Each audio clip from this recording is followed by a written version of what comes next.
கோயில் banner design பண்ணுவது எப்படி? ஃபஸ்ட்டு நான் என்ன பண்ண போகிறேன்னா 20க்கு 10 அப்படின்ற ஒரு பேனர் சைஸை நான் ஓப்பன் பண்ணிக்க போகிறேன். ஓகேங்களா? இப்போ ஒரு கஸ்டமர் வந்து 20க்கு 10 ஒரு பேனர் பண்ணணும், ஒரு கோயில் ஃபங்க்ஷனுக்கு ஒரு பேனர் பண்ணணும்னா முதல்ல நம்ம வந்து கண்ட்ரோல் N நியூ கொடுத்துட்டு, இல்லைனா ஃபைலில் போய் நியூ கொடுத்துட்டு 20க்கு 10 3 ரெசல்யூஷன் வச்சு ஒரு ஃபைலை ஒரு ப்ராஜெக்டை ஒன்று ஓப்பன் பண்ணிக்கணும். ஓப்பன் பண்ணியிருக்க உடனே முதல்ல எடுத்த உடனே கண்டென்ட் எடுத்து வந்து நீங்கள் ஃபஸ்ட்டு வச்சிடணும். அதாவது இப்போ ஒரு கல்யாண பேனராக இருந்தால் பொண்ணு மாப்பிள்ளையோட ஃபோட்டோ, இல்லை ஒரு பர்த்டே பேனராக இருந்தால் குழந்தையோட ஃபோட்டோ, இல்லை காது குத்தாக இருந்தானா ஒரு இந்த காது குத்து பசங்களோட ஃபோட்டோ எடுத்து வந்து ஒரு பொசிஷனில் வச்சா தான் மற்ற ஃபோட்டோலாம் எப்படி வைக்கணுன்றது ஒரு அலைன்மெண்ட்டே நமக்கு வந்து தோணும். ஸோ நான் என்ன பண்ண போகிறேன்னா, இதுதான் அம்மன் ஃபோட்டோன்னு வச்சுக்கோங்க. ஸோ இந்த அம்மன் ஃபோட்டோ இங்கே கட் பண்ணி இந்த இடத்துல நான் பேஸ்ட் பண்ணுறேன். பேஸ்ட் பண்ணும்போது இன்கேஸ் கஸ்டமர் வந்து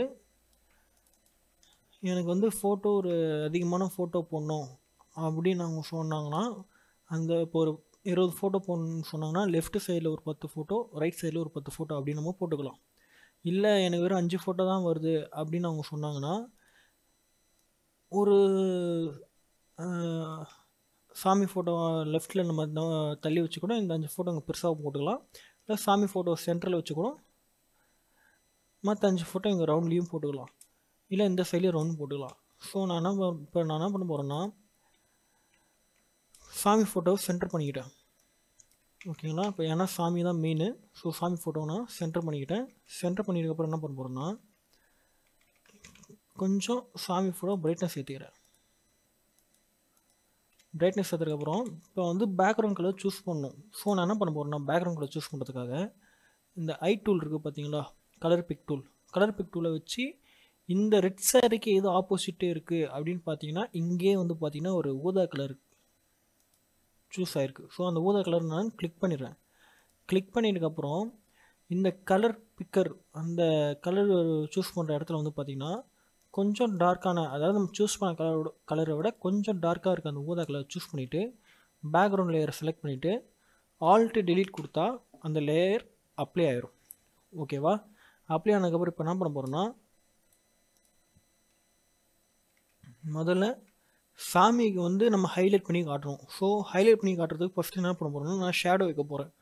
இப்போ வந்து பார்த்திங்கன்னா இந்த சாமியோட லேயரை வந்து கண்ட்ரோல் J கொடுத்து, இல்லைனா லேயரில் டூப்ளிகேட் லேயர் ஒன்று இருக்கும், அதை கிளிக் பண்ண உடனே இந்த மாதிரி காட்டும். ஓகே கொடுத்திங்கன்னா லேயர் டூப்ளிகேட் ஆகும். ஒன்று கண்ட்ரோல் J கொடுக்கணும், இல்லைனா லேயரில் டூப்ளிகேட் லேயர். ஓகேங்களா? இப்போ என்ன பண்ண போகிறோன்னா, டூப்ளிகேட்டான லேயரை அந்த ஃபஸ்ட் லேயருக்கு பேக் அனுப்பி கண்ட்ரோல் T கொடுத்து கண்ட்ரோல் T கொடுத்து ட்ரான்ஸ்ஃபார்மேஷன் ஆன் ஆகுதா, அதுக்கப்புறம் கண்ட்ரோல் பிடிச்சிக்கிட்டு கண்ட்ரோலை ஹோல்டு பண்ணிக்கிட்டு நான் என்ன பண்ணுறேன், கிளிக் பண்ண உடனே பார்த்தீங்கன்னா அது அந்த ஃபோட்டோ அமுங்குது. ஓகேவா? இப்போ வந்து திருப்பி அந்த கண்ட்ரோல் நான் ரிலீஸே பண்ணலை, அதாவது கண்ட்ரோல் ஹோல்டை நான் ரிலீஸ் பண்ணலை. திருப்பியும் அந்த பொசிஷனுக்கு ஏற்ற மாதிரி கீழே எடுத்துகிட்டு வந்த இமேஜை நான் வச்சிடுறேன். அதுக்கப்புறம் பார்த்தீங்கன்னா அந்த டூப்ளிகேட் பண்ணி வார்ப் பண்ண அந்த லேயருக்கு நான் வந்து பிளாக் கலர் ஓவர்லே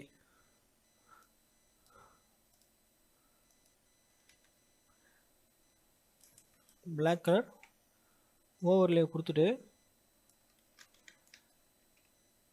பிளரில் வந்து மோஷன் பிளர் ஒன்று இருக்கும், மோஷன் பிளரை நான் கொடுத்துட்றேன். மோஷன் பிளர் ரொம்ப அதிகமாக கொடுக்க வேணாம், அந்த அளவு எவ்வளோ இருக்கும் உங்களுக்கு தெரியும். பார்த்துட்டு திருப்பி நான் என்ன பண்ண போகிறேன்னா, கண்ட்ரோல் N கொடுத்துட்டு ப்ரஷ் டூலில் ஃபுல் பிளாக்கை நான் செலக்ட் பண்ணிவிட்டு வந்து பார்த்திங்கன்னா கொடுத்ததுக்கப்புறம் கண்ட்ரோல் T கொடுத்துட்டு திருப்பியும் கண்ட்ரோலை ஹோல்டு பண்ணி கண்ட்ரோல் ஆல்ட்டு ஷிஃப்ட்டு மூணுத்தி ஹோல்டு பண்ணி நான் அந்த லேயரை கீழ் பக்கமாக இழுத்து கொஞ்சம் பெருசாக்குறேன். இது ரெண்டாவது ஷேடோவாக கொஞ்சம் ஹைலைட்டாக தெரியறதுக்கு நம்மளுக்கு ஹெல்ப் பண்ணும். இருந்தாலும் அந்த ஷேடோவை நான் கொஞ்சம் டம்மி பண்ணிக்கிறேன், அதாவது ஒப்பாசிட்டி கம்மி பண்ணிக்கிறேன். நான் டம்மி பண்ணிக்கிறேன்னா ஒப்பாசிட்டி கம்மி பண்ணிக்கிறேன்னு அர்த்தம். இப்போ அடுத்து என்ன பண்ண போகிறேன், சாமி ஃபோட்டோ வச்சாச்சு, சாமிக்கு கீழேயும் ஷேடோ கொடுத்தாச்சு. நெக்ஸ்ட்டு சாமிக்கு பின்னாடி ஒரு க்ளோ, கண்ட்ரோல் ஷிஃப்ட் N கொடுத்துட்டேன், பி டூல் கொடுத்துட்டேன். ப்ரஷ் டூலில் ஃபஸ்ட்டு ஆரஞ்சு நான் செலக்ட் பண்ணிக்கிறேன். ஆரஞ்சு செலக்ட் பண்ணதுக்கப்புறம் நியூ லேயர் தானே கொடுத்துருக்கோம். ஸோ அது தைரியமாக ஒரே ஒரு கிளிக்கு, சிங்கிள் கிளிக்கு மட்டும் கொடுங்க. ரொம்பவும் கிளிக் கொடுத்தீங்கன்னா நல்லா இருக்காது. ஸோ ஒரே ஒரு சிங்கிள் கிளிக் கொடுத்துட்டு அதுக்கப்புறம் ஆரஞ்சுக்கு அப்புறம் எல்லோ செலக்ட் பண்ணிவிட்டு அந்த ப்ரஷ்ஷு முன்னே அந்த ப்ரஷ் சைஸோட இப்போ இருக்க ப்ரஷ் சைஸ் கொஞ்சம் சின்னது பண்ணிவிட்டு சென்டரில் எல்லோ கிளிக் கொடுத்துட்டு இப்போ இந்த க்ளோக்காக க்ரியேட் பண்ண லேயரை அம்மனுக்கு பின்னாடி நான் அனுப்பிடுறேன். அனுப்புறதுக்கப்புறம் இப்போ அம்மனுக்கு ஒரு க்ளோ வந்த மாதிரி ஆயிடுச்சா. இப்போ என்ன பண்ண போகிறோன்னா, அம்மனுக்கு பின்னாடி வந்து பார்த்திங்கன்னா இது ஒரு கோயில் பேனர். ஸோ அம்மனுக்கு பின்னாடி வந்து பார்த்திங்கன்னா ஒரு கோயில் பேக்ரவுண்டு தான் நல்லாயிருக்கும்னு சொல்லிவிட்டு நான் ஆல்ரெடி வந்து பார்த்திங்கன்னா கோயில் பேக்ரவுண்டு டவுன்லோட் பண்ணி வச்சுட்டேன். ஸோ நான் என்ன பண்ண போகிறேன்னா, இந்த கோயில் பேக்ரவுண்டை நான் கட் பண்ணி, அதாவது நான் இதில் வந்து ரெண்டு கோபுரமாக வைக்கிறதுக்காக நான் பிளான் பண்ணியிருக்கேன். ஒரு கோபுரம் இந்த சைடு பார்த்த மாதிரியும். ஸோ இந்த லேயர் நாங்கள் வச்சுட்டு முதல்ல ப்ரஷ் டூலை வச்சு எரேஸ் பண்ணிக்கிறேன்.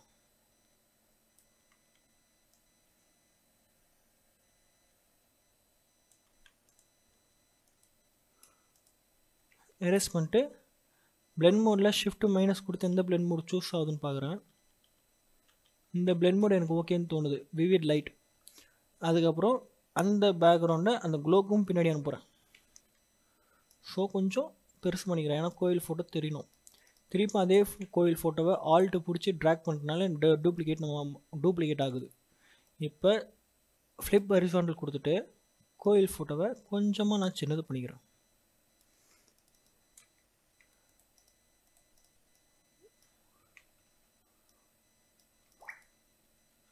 கோயில் ஃபோட்டோ கொஞ்சமாக சின்னது பண்ணிக்கிறோமா. இருந்தாலும் பார்த்தா எனக்கு வந்து அந்த கோயில் ஃபோட்டோ வந்து அம்மன் ஃபோட்டோ டிஸ்டர்ப் பண்ணுற மாதிரி இருக்க ஒரே காரணத்துக்கு என்ன பண்ணுறேன்னா, திருப்பி பிளெண்ட் மோடு மாற்றி இப்போ வந்து கலர் டாட்ஸ்ன்ற பிளெண்ட் மோடு எனக்கு ஓகேன்னு தெரியுது. கலர் டாட்ஸ் பிளெண்ட் மோடு கொடுத்துட்டு ஒப்பாசிட்டியை வந்து நான் வந்து கொஞ்சம் 50 வச்சுக்கிறேன். இதையும் அதே மாதிரி கலர் டாட்ஸ்லேயே கொடுத்துருவோம். அதுக்கும் ஒப்பாசிட்டி 50 கொடுத்துருவோம். இப்போ அம்மன் ஃபோட்டோ ஹைலைட்டாக தெரியுதா.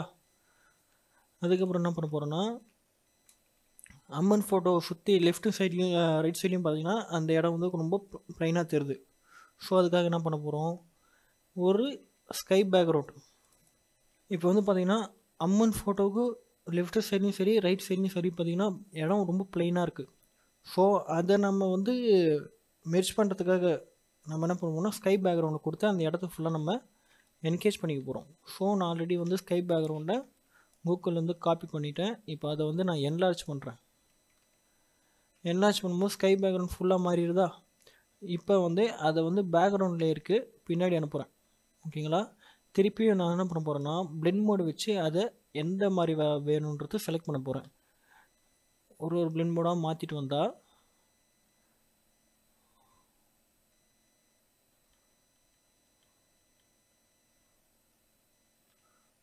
ஸோ இந்த பிளெண்ட் மோட் ஓகே.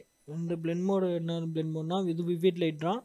இதே கோயில் கொடுத்த மாதிரி கலர் டாட்ச் கொடுத்து பார்க்கலான்னு பார்த்தா அதுவும் ஓகே தான். கொடுத்துட்டு ஒப்பாசிட்டியை வந்து நான் 12 வச்சிடுறேன். வச்சதுக்கப்புறம் என்ன பண்ண போகிறேன்னா, இப்போ இந்த பேனர் இன்னும் ஹைலைட்டாக தூக்கி காட்டுறதுக்காக கண்ட்ரோல் ஷிஃப்ட் N கொடுத்து என்ன பண்ண போகிறேன்னா, இந்த ஊதாக்கு டார்க்கான ஊதா கலர் பிளாக் கிட்ட பிளாக் வச்சுட்டு கிரேடியன்ட் டூலை வச்சு லெஃப்ட் சைட்லேருந்து அப்பு, ரைட் சைட்லேருந்து அப்பு, அப்புறம் சென்டர்லேருந்து ஒரு அப்பு ஏற்றி விட்டுட்டா இப்போ வந்து பார்த்திங்கன்னா நமக்கு இந்த சாமி ஃபோட்டோ ரொம்ப ஹைலைட்டாக நமக்கு தூக்கி அழகாக காட்டுது. ஓகேங்களா. இப்போ அடுத்து என்ன பண்ண போகிறோம், கண்டென்ட்டை நான் ஆல்ரெடி டைப் பண்ணி வச்சுட்டேன். ஸோ இது வந்து நான் வந்து பார்த்திங்கன்னா பேனர் பண்ணுறதுக்காக பண்ண கண்டென்ட்டில் டெமோ வீடியோ பண்ணுறதுக்காக, அதாவது உங்களுக்கு இந்த வீடியோ பண்ணுறதுக்காக எடுத்த கண்டென்ட். ஸோ இதுவுமே மேட்சிங் ஆகாமல் தான் இருக்கும். இப்போ வந்து இந்த கண்டென்ட்டை நான் தூக்கி சாமிக்கு இந்த சைடு வச்சிடுறேன். வச்சிட்டதுக்கப்புறம்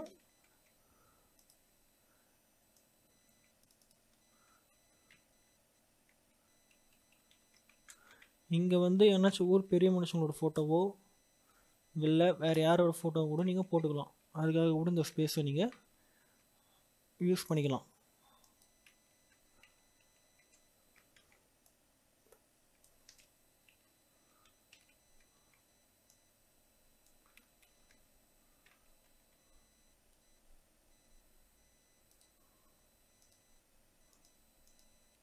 எப்பவுமே இந்த அடுத்தடுத்த லேயர் நம்ம செலக்ட் பண்ணும்போது ஃபஸ்ட்டு அந்த ஒயிட் சர்க்கிள் ஒயிட் கலர் இருந்துச்சுன்னா அடுத்து கொடுக்குறது வந்து அந்த அடுத்து பார்டர் கொடுக்குற கலர் வந்து டார்க்காக இருக்கணும். அந்த டார்க்காக கொடுக்குற நீங்கள் பார்டர் கலருக்கு அப்புறம் நீங்கள் இன்னொரு பார்டர் கொடுக்குறீங்க பார்த்தீங்களா, கண்ட்ரோல் ஜே, அது வந்து லைட்டாக இருக்கணும்.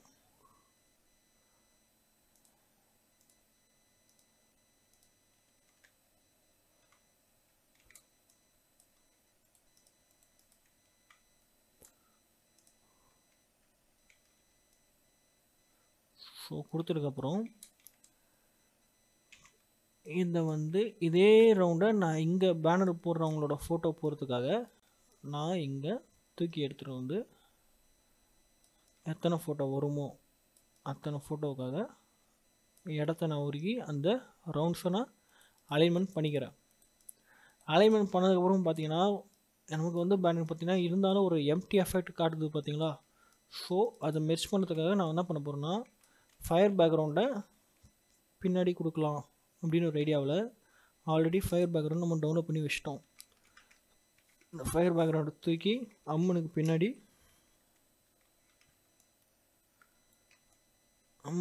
எரியிற மாதிரி போட்டு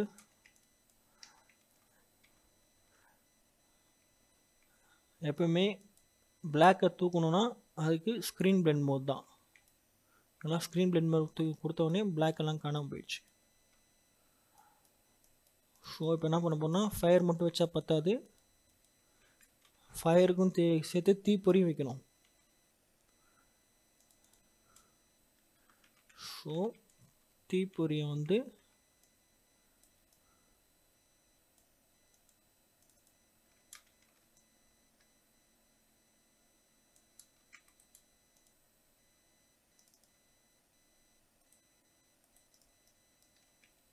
வச்சு இதுக்கும் நான் என்ன பண்ணுறேன்னா ஸ்க்ரீன் பிளெண்ட் மோட் கொடுத்ததுக்கப்புறம் பார்த்தீங்கன்னா கொஞ்சம் ஒப்பாசிட்டி கம்மி பண்ணிக்கிறேன். கொடுத்துட்டேன்னா கொஞ்சம் ஒப்பாசிட்டி நான் வந்து கம்மி பண்ணிக்கிறேன். அப்போ தான் வந்து அம்மன் ஃபோட்டோ நம்மளுக்கு கிளாரிட்டியாக தெரியும். ஓகேங்களா.